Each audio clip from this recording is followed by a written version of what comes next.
Have you noticed something unusual happening at airport gates lately? People are kneeling on the floor, desperately trying to squeeze jackets into backpacks. Others are pulling shoes out of their carry-ons, while a long line of passengers waits behind them. And every few minutes, someone is standing at the boarding door with a credit card in their hand, not to buy a snack on the plane, but to pay a baggage fee they never saw coming. It's happening at airports across the country. And for many travelers, especially seniors, it's turning what should be a relaxing trip into an expensive surprise. The reason isn't that airlines suddenly changed every baggage rule. It's that they're enforcing those rules very differently than they did just a year ago. Some of the biggest changes aren't even new policies. They're old policies that airlines have quietly decided to take seriously. Today, we're going through the biggest carry-on mistakes costing travelers money in 2026, along with the simple habits that can keep you from paying unnecessary fees. Because one of these changes catches almost everyone off guard. And it's probably not the one you're expecting. Let's begin with the carry-on measurement that suddenly matters again. For years, most travelers barely looked at the metal baggage sizer sitting beside the gate. It collected dust, while gate agents waved almost everyone through. Those days are disappearing. Most major U.S. airlines still publish the same carry-on dimensions they've used for years: 22 inches long, 14 inches wide, and 9 inches deep. Nothing changed there. What changed is the enforcement. More airlines are now asking passengers to place their bags inside the metal sizing frame before boarding, especially on busy flights where overhead bin space is limited. And here's what surprises people. Those measurements include absolutely everything. The wheels, the handles, the side pockets. Even a jacket stuffed into an outside compartment counts if it makes the bag bulge beyond the frame. Your suitcase might technically be marketed as carry-on approved, but if it's overpacked, the airline doesn't care what the label says. They only care whether it fits. A bag that slides in easily usually boards without a problem. A bag that sticks halfway because of bulging pockets may end up being checked, and that can become expensive very quickly. Before your next trip, measure your suitcase the way the airline will see it. Pack it completely. Close every zipper. Extend and retract the handle. Then measure the outside dimensions, not the inside capacity. Finding out you're over the limit in your bedroom costs nothing.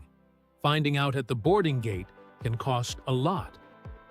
Now let's talk about something that catches thousands of travelers every single day. You book a flight. You find an amazing fare. It looks much cheaper than every other ticket. Naturally, you click it. Only later do you discover what that low price actually included. Or, rather, what it didn't. Basic economy tickets have become far more common. And while they can save money, they often come with restrictions many travelers never notice during booking. On many airlines, these fares only include one personal item that fits underneath the seat. That means no standard carry-on suitcase, unless you've paid for it separately or purchased a higher fare. Unfortunately, many people don't realize this until they're standing at the gate. By then, it's too late to buy baggage at the cheaper online price. Instead, they're paying the much higher airport rate.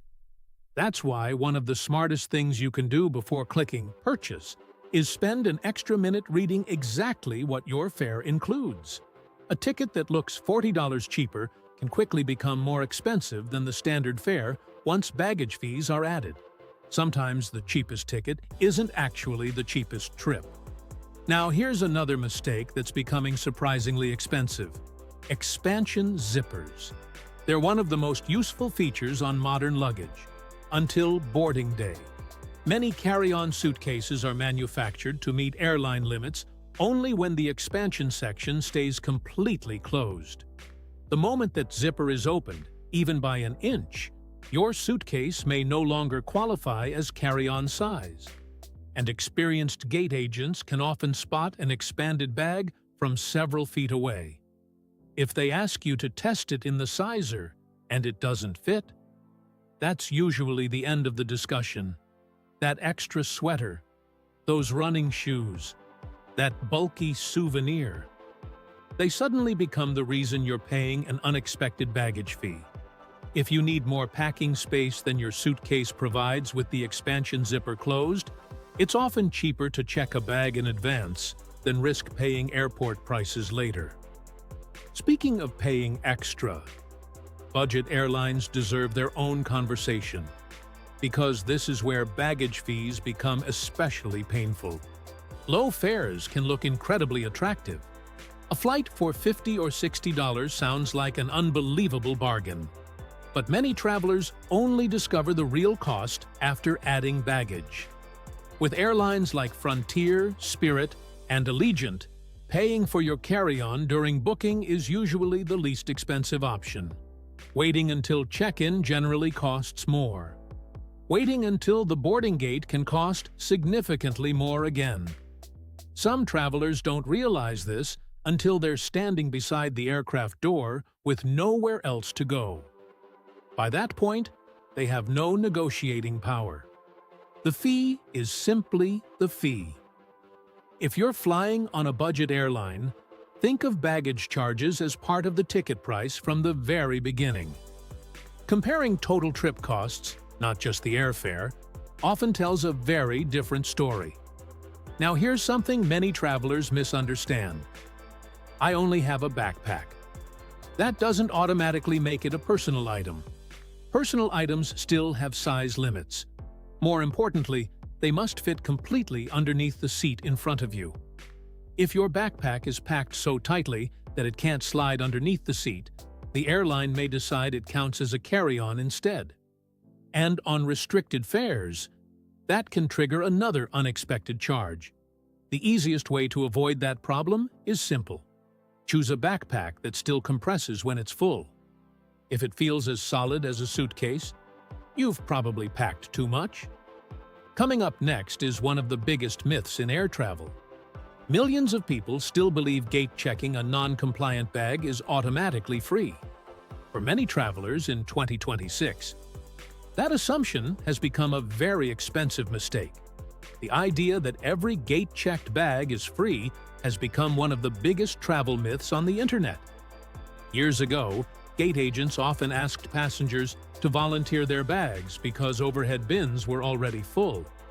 In those situations, airlines usually checked the bags at no charge. But that's very different from having your bag taken because it doesn't meet the airline's rules. If your carry-on is oversized or not included with your ticket, many airlines now charge a gate fee before they'll place it in the cargo hold. That's why travelers are sometimes caught completely off guard. They've heard someone say, "Don't worry, they'll just gate check it." What they weren't told is that it may only be free if the airline asks for volunteers. If your bag fails the size test or your fare doesn't include a carry-on, you're often responsible for the cost. Knowing that difference before you travel can save you both money and an uncomfortable surprise at the boarding gate. Now here's something that actually works in your favor. Not everything you carry counts toward your baggage allowance. Most airlines still allow certain items in addition to your personal item or carry-on. A jacket, a walking cane, medical equipment, duty-free purchases made after security, items bought inside the terminal. These generally don't count as extra baggage because they're treated differently under airline policies. Experienced travelers often use this to free up space inside their suitcase. Instead of stuffing a heavy jacket into their carry-on, they simply wear it through the airport. It keeps the bag smaller without breaking any rules. Knowing what does and doesn't count can make packing much easier. Now let's move to security, because another common mistake starts long before you ever reach your gate. For years, travelers have been obsessed with liquids, tiny bottles, plastic bags, throwing away expensive toiletries at the last minute. But security technology is slowly changing.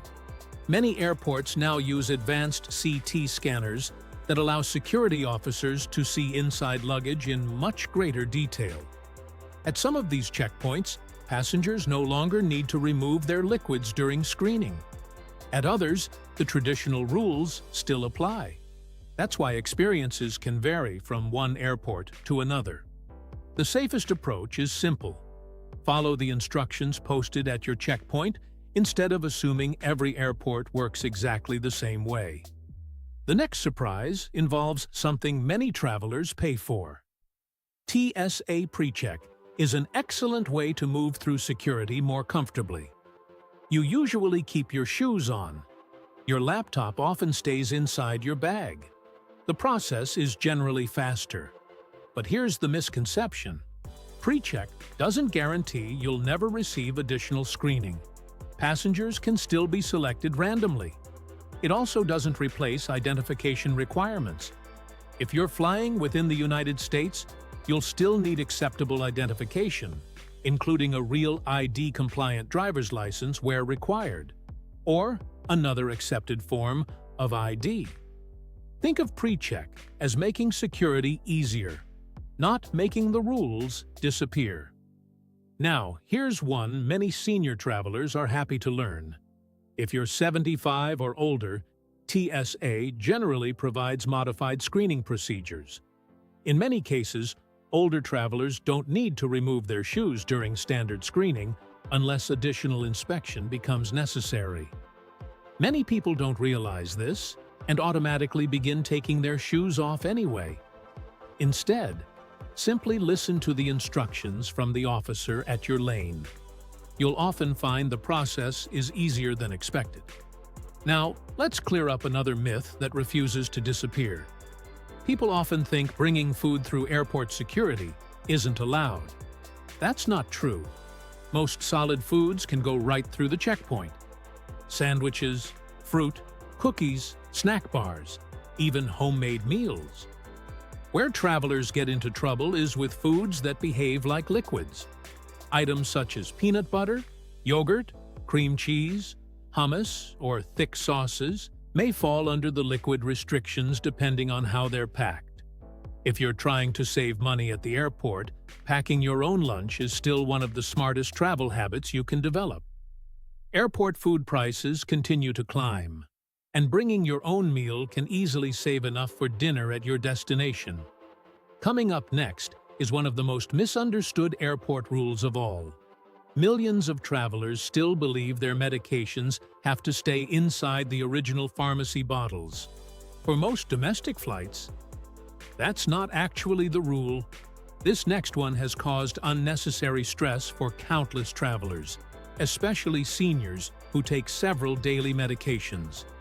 Many people still believe TSA requires every prescription to remain inside its original pharmacy bottle. For domestic flights, that's generally not the case. TSA's primary responsibility is transportation security, not checking how your medication is organized. That means pill organizers, weekly medication boxes, and travel containers are generally acceptable for flights within the United States. If you travel internationally, however, different countries may have their own customs or medication rules. Some nations do require original prescription packaging for certain medications. So while a pill organizer may be perfectly fine for your flight, it's always worth checking the requirements at your destination before you leave home. A few minutes of research could save hours of frustration after you land. Now here's one of the easiest airport habits you can develop. Bring an empty, reusable water bottle. Security officers aren't concerned about the bottle itself. They're concerned about the liquid inside it. Simply empty the bottle before you reach security. Carry it through the checkpoint and refill it once you're inside the terminal. Most airports now have bottle refill stations near the gates. Over the course of several trips each year, this simple habit can save a surprising amount of money while helping you stay hydrated during your flight. Now let's talk about something that confuses many travelers: carry-on weight. People often spend time weighing their cabin bag over and over again. In reality, on many major U.S. airlines, size is usually a much bigger concern than weight. If your suitcase fits inside the airline's size limits and can be lifted safely into the overhead bin, that's often what matters most on domestic flights. International airlines can be very different. Many enforce strict carry-on weight limits during check-in, so always review your airline's baggage policy before traveling overseas.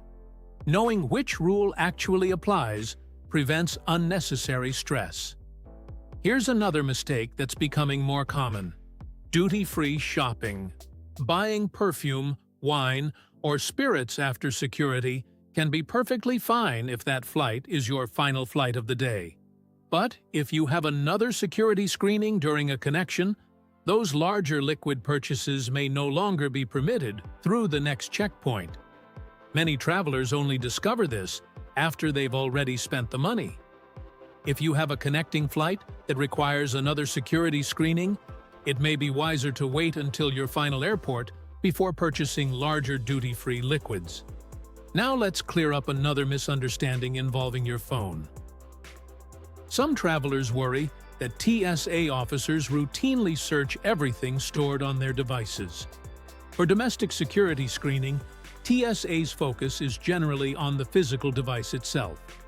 Officers may ask you to power it on, if necessary, to verify that it's a functioning electronic device.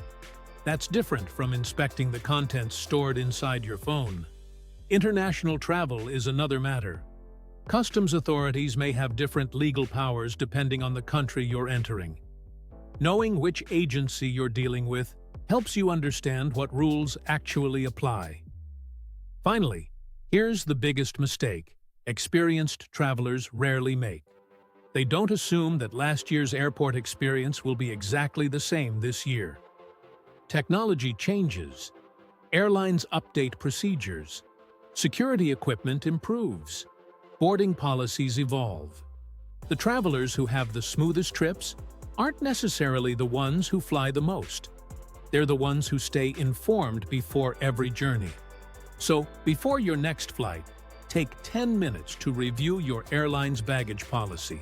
Confirm your carry-on dimensions, check your fare type, and make sure your identification is ready. Those few minutes at home can save hours of stress at the airport.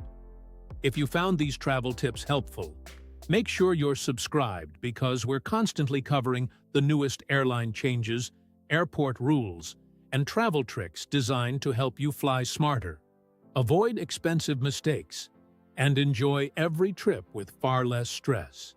Safe travels, and we'll see you in the next video.